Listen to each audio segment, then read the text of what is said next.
Ta sœur est où? Elle est blessée, maman. Le sang coule partout. Hein? Elle s'est blessée comment? Et où? Attends, mais vous voulez me tuer ou quoi?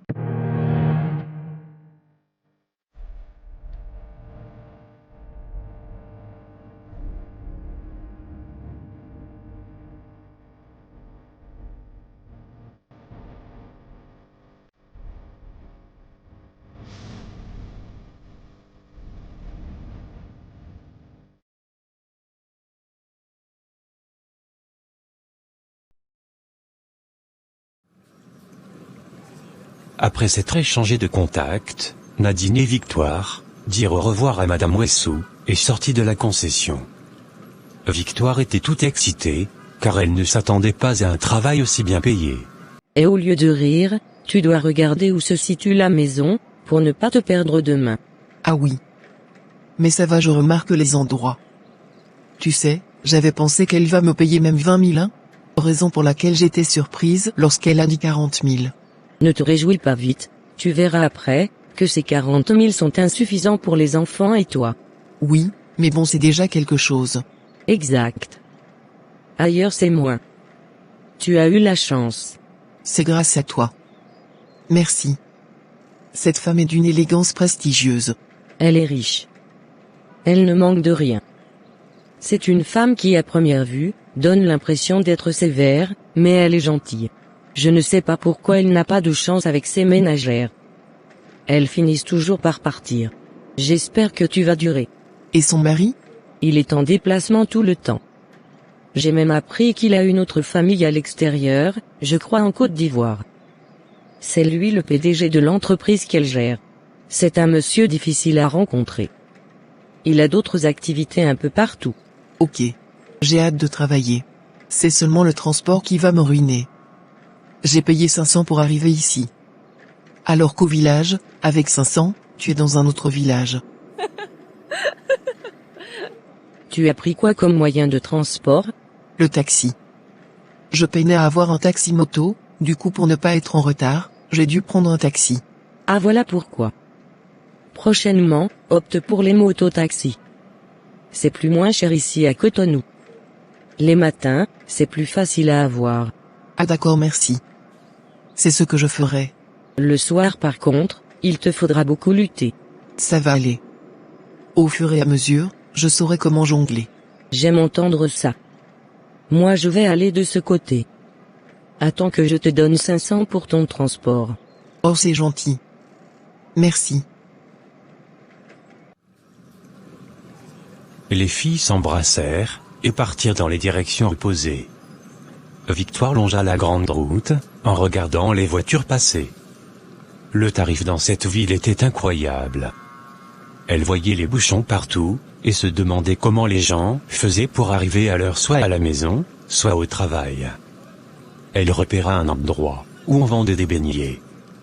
Elle alla en acheter pour ses enfants, ensuite elle prit un taxi-moto pour la maison. À cette heure de la soirée, tout le monde était chez soi, et le quartier était calme.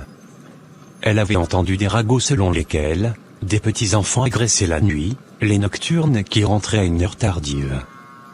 Victoire toqua à sa porte, et ce fut Johan qui lui ouvrit. Il l'embrassa, en lui prenant le paquet entre les mains. Roxane était assise, avec une feuille et un stylo devant elle. Bonne arrivée, maman. Merci ma chérie. Qu'est-ce que vous faites? On joue. Comment s'est passé ton entretien? Johan, mets les beignets dans l'assiette, tu manges avec ta sœur. D'accord, maman.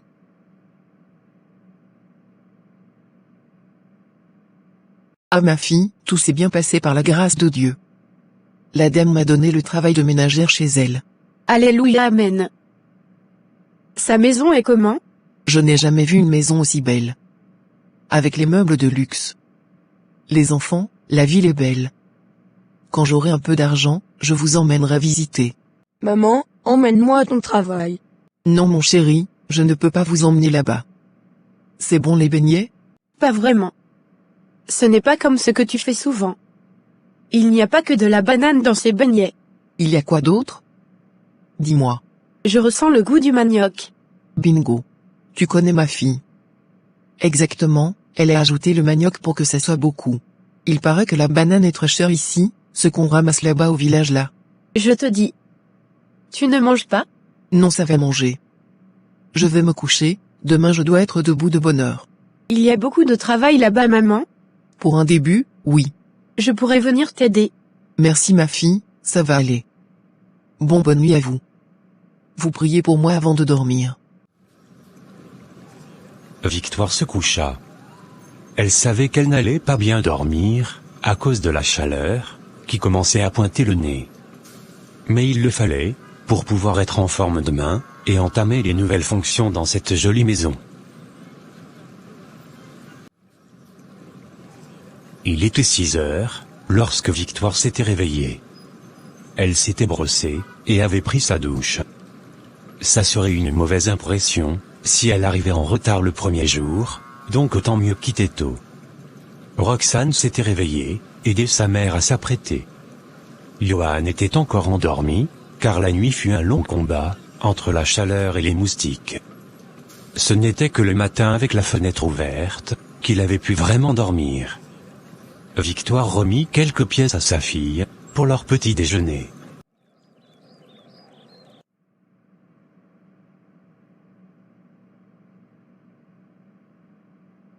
C'est quoi? Qu'est-ce qu'il y a? Maman, c'est petit. On va manger quoi avec 250 francs? S'il te plaît, débrouille-toi avec ça. J'ai plus que mon transport sur moi. Il faut qu'on se serre la ceinture avant ma paix. D'accord. Le soir je vais voir ce que je peux acheter, pour que vous mangiez. Je compte sur toi pour veiller sur la maison, et sur ton frère. Ce n'est pas le village ici, où tout le monde connaît tout le monde. Faites attention aux voisins et aux gens. N'allez chez personne. Si vous vous ennuyez, vous jouez. Mais n'allez pas loin. Ok. La porte doit toujours rester fermée. Je vais chercher un autre rideau pour cette porte. Le drap qu'on met là est déjà affaibli. S'il te plaît Roxane, restez sage. Je ne veux pas de problème. Tu as mon numéro, s'il y a un problème, tu m'appelles. Je vais t'appeler avec quoi? Garde 50 francs au cas où. J'y vais. À maman, l'argent est même déjà petit, et tu dis encore de garder 50 francs. Passe une bonne journée, maman. Victoire partit. Au village, elle n'était pas inquiète de laisser ses enfants seuls à la maison. Mais ici, c'était différent.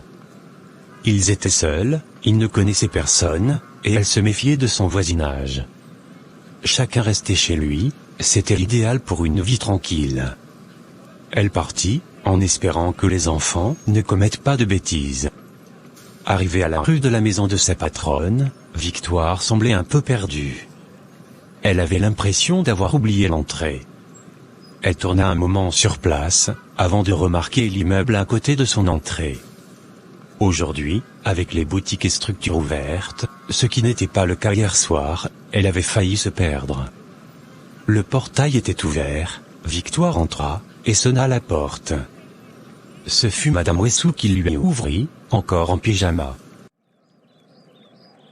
Bonjour madame. Bonjour Victoire. Tu es matinale là. Vas-y, entre.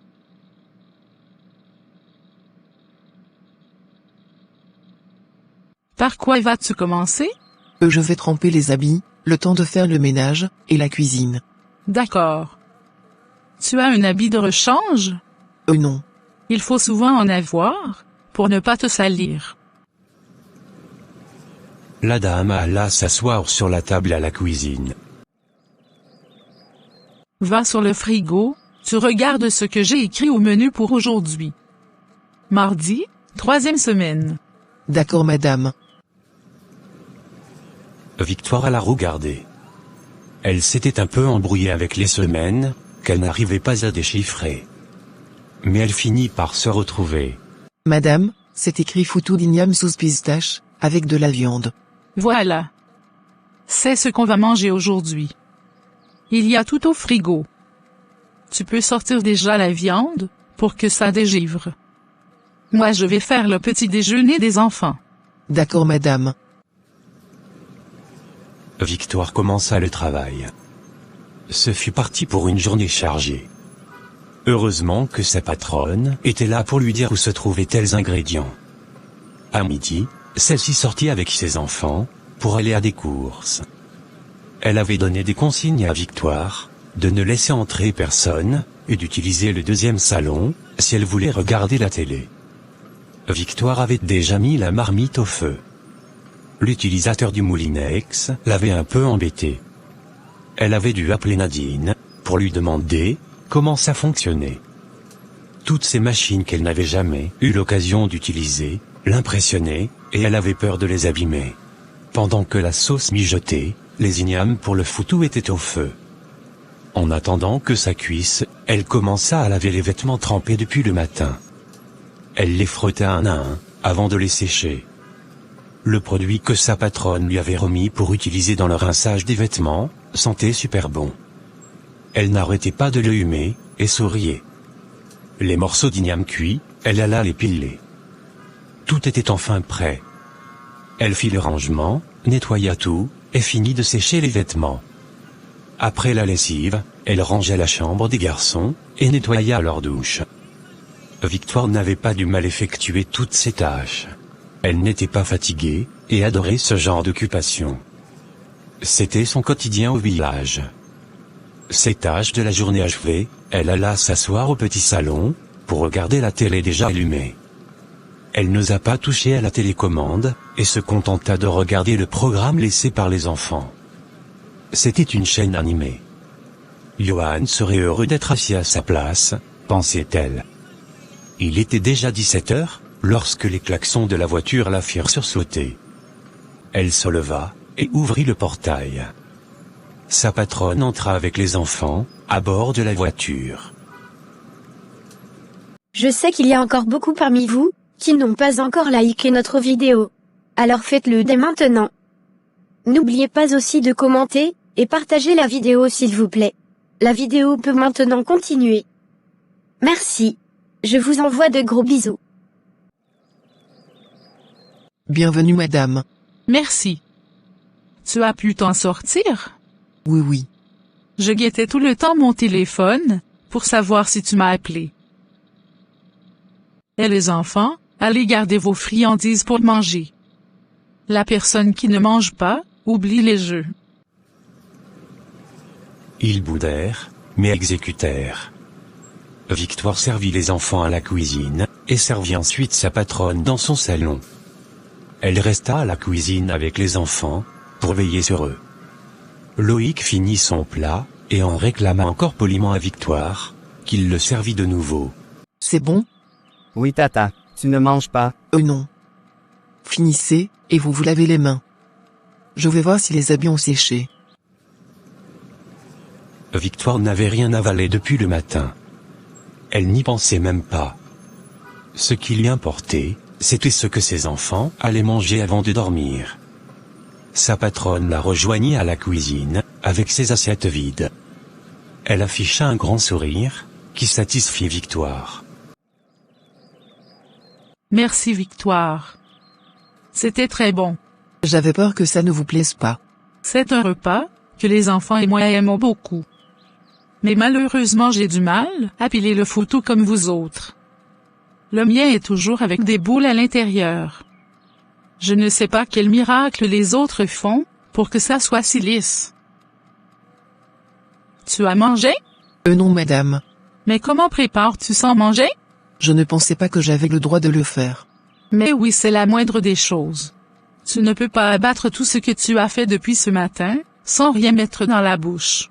Il faut avoir l'habitude de manger aussi. La nourriture ce n'est rien.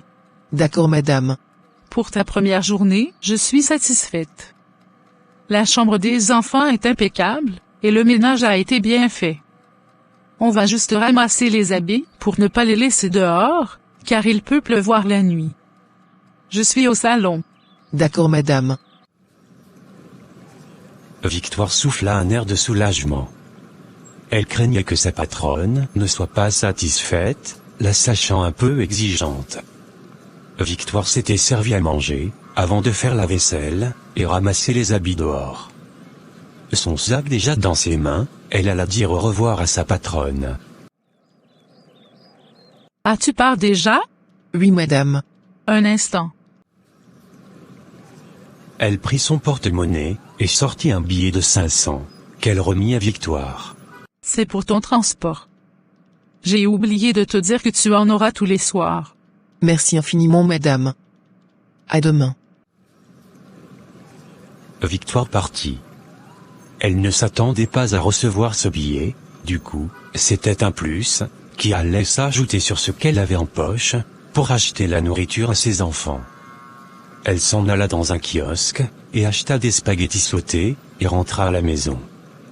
Ce fut à bras ouverts, que Johan accueillit sa mère. Il lui prit le paquet, et s'empressa de le détacher dans une assiette. Bonsoir maman. Bonsoir ma chérie. Vous avez fait quoi aujourd'hui? On a joué dans la cour. On a dessiné aussi, rien de spécial. Et toi? C'était comment? Ouf, je suis crevée. Attends, je vais me doucher. J'ai super chaud. Roxane, maman nous a ramené des spaghettis. Ah bon? Ouh là là. Maman, c'est ce que tu as préparé là-bas? Non, j'ai fait de l'igname pilé. Mangez, je vais me doucher. Victoire alla se doucher, pendant que les enfants mangeaient dans la même assiette. Elle revint après quelques minutes, et s'habilla. Maman, dis-nous alors c'était comment? Très bien. Ma patronne est vraiment gentille. Et ses enfants ne sont pas vilains, comme les autres enfants de riches. Maman, demain tu prépares quoi? Je crois que je vais faire du atassi. Là-bas, le menu de la semaine est dressé d'avance, et c'est collé sur le frigo. Tu peux prendre un peu pour rentrer avec nous? Et Johan, on ne fait pas ça. Si ma patronne ne m'a pas autorisé à le faire, je ne le fais pas. Ça serait comme si je volais. Ok. Maman, il faut acheter le ventilateur. Je dors toujours mal. Je sais mon chéri. Tu n'es pas le seul à souffrir. Il menace de pleuvoir, tu vas bien dormir aujourd'hui. Victoire prit sa Bible, qu'elle lit un moment, avant de tomber dans les bras de Morphée. Les enfants étaient encore debout. Ils avaient mangé un repas qui leur avait plu, et espéraient que les jours prochains seraient pareils. Des jours et semaines étaient passés. Victoire maîtrisait déjà la maison, comme son petit doigt. Elle discutait bien avec les enfants, pendant que leur mère était au travail. Madame Wessou sortait le matin, et rentrait le soir, avant que Victoire ne rentre chez elle. Ce n'était pas toujours facile pour cette petite famille de bien manger, si le salaire n'était pas encore passé. Victoire comptait bien la voir cette semaine, car ça ferait un mois qu'elle travaillait. Ce soir au retour, Johan était seul dans la maison. Ta sœur est où? Elle est blessée, maman. Le sang coule partout. Hein? Elle s'est blessée comment? Et où? Attends, mais vous voulez me tuer ou quoi? Prends les beignets dans mon sac avec la bouillie. Vous allez manger ça ce soir. Encore des beignets, toujours des beignets. Je ne peux pas faire autrement, Johan. Je n'ai pas encore eu mon salaire. Et ta sœur se trouve déjà, avec cette blessure? Dans les toilettes. Ok. Je vais la voir. Victoire alla aux toilettes, où Roxane s'apprêtait à sortir, avec le seau vide en main, et la serviette nouée à sa poitrine. Qu'est-ce qui se passe? Tu fais quoi ici? Johan m'a dit que tu t'es blessé. Non. C'est que ça coule maman. Je ne sais pas quoi faire. Qu'est-ce qui coule? Sois plus explicite, pour que je puisse bien comprendre.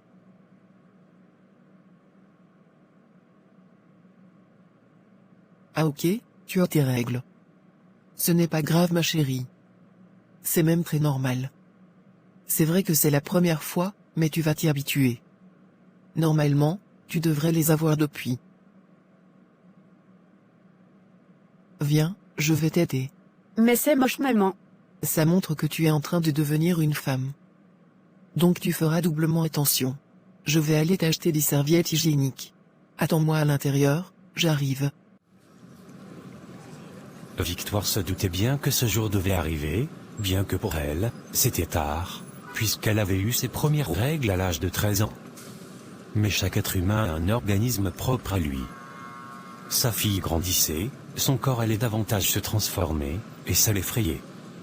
Ces derniers jetons qu'elle avait dans son sac, elle alla acheter des serviettes hygiéniques avec à sa fille, et lui montra comment les mettre.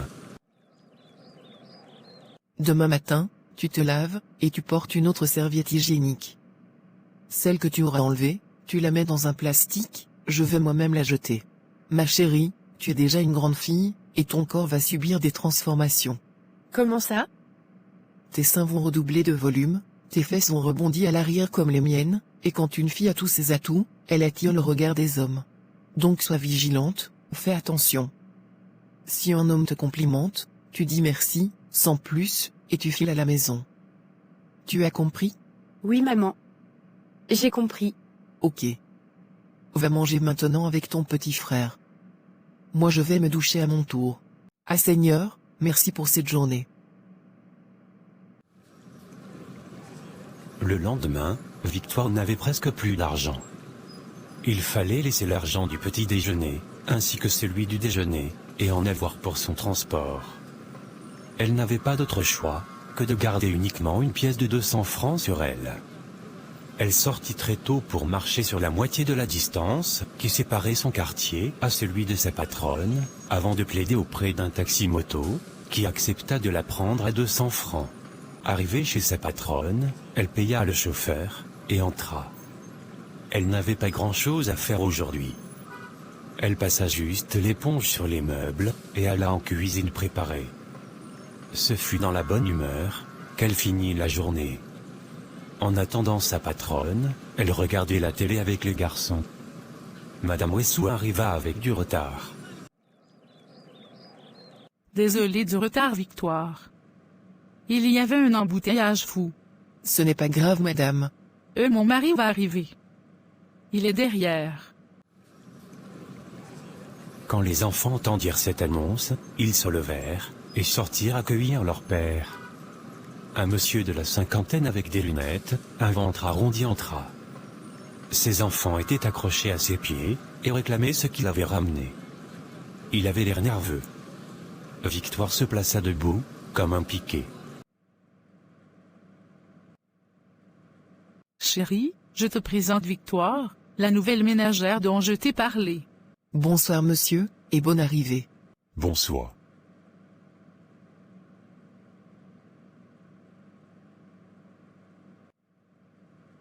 Un instant, Victoire.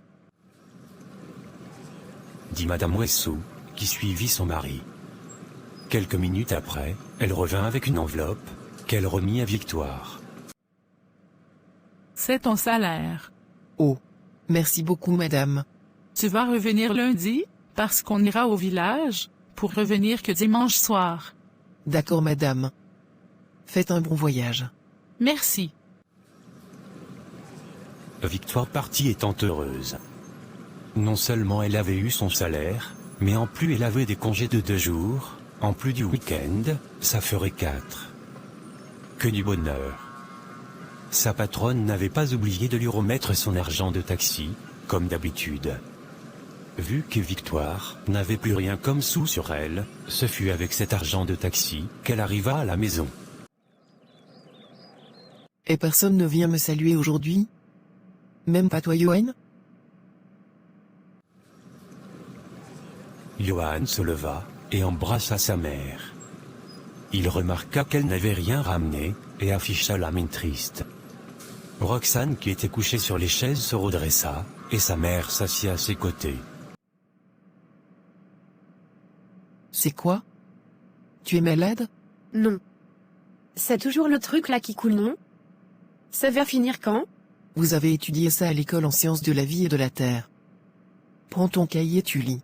En parlant même de ça, vos résultats devraient déjà être publiés. Maman, tu ne nous as rien ramené. Oui je sais. On va manger dehors. J'ai eu ma paix aujourd'hui. Je vous emmène manger le poisson braisé. Youpi! Youpi. Enfin nous allons manger quelque chose qu'on ne mange quasiment pas. Les enfants sautèrent de joie. Roxane, qui jouait la malade il y a peu, avait le visage radieux, au point d'esquisser des pas de danse. Maman, tu vas acheter le ventilateur? la télé, et le réchaud, n'est-ce pas? Ah non mon fils. L'argent n'est pas assez. Nous avons tellement de choses qui nous manquent, que je ne sais plus par quoi commencer. Il ne faut pas oublier que je dois économiser pour la rentrée prochaine, sans compter ce que vous allez manger. Dieu va aider maman. Amen ma fille. Pour le moment, nous allons manger du poisson.